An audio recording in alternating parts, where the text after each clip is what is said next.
sa himpilan ng DWALFM, Radyo Totoo, CMN, Batangas.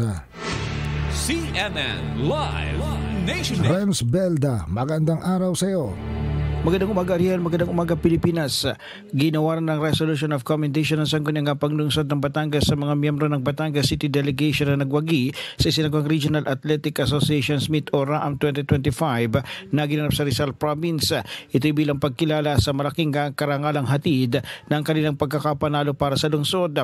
Ang mga ito mga estudyanteng atleta mula sa iba't ibang pribado at pampublikong paaralan na nagpamalas ng galing at husay sa swimming, pencak, silat, track and field, arnis, boxing, volleyball, billiards, wushu at wrestling, dahilan upang makapag-uwi sila ng 39 na medalya, 8 gold, 13 silver at 18 bronze medal.